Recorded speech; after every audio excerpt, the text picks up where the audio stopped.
వర్షంలో తడిసిన క్షణాలు, మధురమైన జ్ఞాపకాలను గుర్తు చేసుకుంటూ ఉంటారు.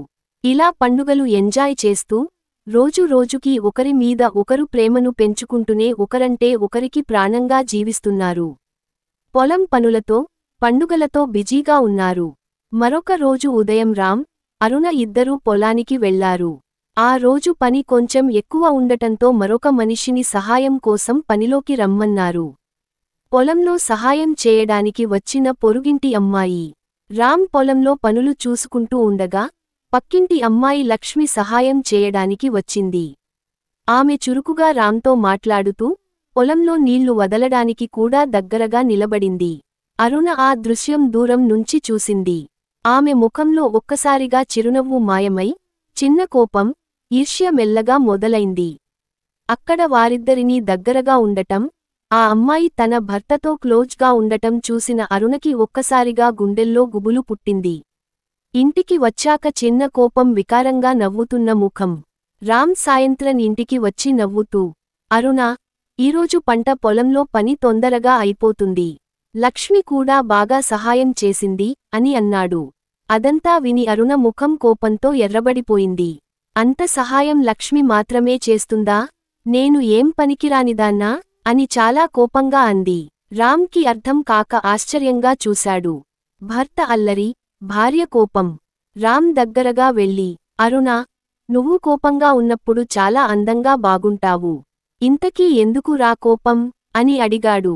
అరుణ నేరుగా చెప్పకుండా, నువ్వు ఎవరితో మాట్లాడినా నాకేం సంబంధం లేదు, నేను ఎవరినీ అడగను, ఏం మాట్లాడను అని అంది. కాని ముఖం మాత్రం ఎర్రగా మారిపోయింది. రామ్ చిరునవ్వు ఆపుకోలేక, అరుణా, నువ్వు ఇలా ఈర్ష్య పడుతున్నావంటే నన్ను ఎంతగా ప్రేమిస్తున్నావో అర్థమవుతోంది అని అన్నాడు. మురిపెంగా ఒప్పించడం. రామ్ ఆమె దగ్గరకు చేరి, మెల్లగా చెవిలో అన్నాడు. నిన్ను మించినవారెవరూ లేరు. నీ నవ్వే నా ఆహారం, నీ మాటలే నా ఊపిరి. లక్ష్మి పొలంలో సహాయం మాత్రమే చేసింది. కాని నా గుండెలో ఉండే హక్కు ఒక్క నీకే ఉంది. నువ్వు నా ప్రాణం అరుణ, నీ స్థానం వేరే ఎవ్వరికీ ఇవ్వను అన్నాడు. అరుణ కళ్లలో నీళ్లు రాగా, రామ్ చేతిని పట్టుకొని అంది. నువ్వు నాకు మాత్రమే కావాలి రామ్, నువ్వు నాకు మాత్రమే సొంతం. నువ్వు నా వాడివి, నీ చూపే నాకు జీవితం, ఇంక ఎవరిని చూడకూడదు అంటుంది అరుణ. రామ్ చిరునవ్వుతో ఆమెను గట్టిగా కౌగిలించుకుని ముద్దు పెట్టుకున్నాడు.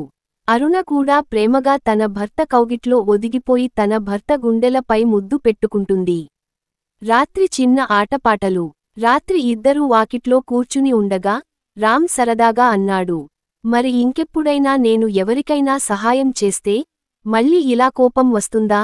అరుణ వెంటనే జవాబు ఇచ్చింది. అవును వస్తుంది. నువ్వు నావాడివి, నేను మాత్రమే నిన్ను చూసుకోవాలి అని. రామ్ నవ్వుతూ, అలాగే ఉండాలి అరుణా, నీ ఈర్ష్యే నా ప్రేమకు తాళం చెవి అని ఇద్దరూ హ్యాపీగా నవ్వుకున్నారు. హలో ఫ్రెండ్స్, ఈ కథ ఇంకా ఉంది ఫ్రెండ్స్.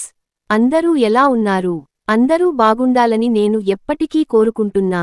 మీకు ఈ కథ నచ్చిందా? నచ్చితే లైక్ చేయండి ఫ్రెండ్స్.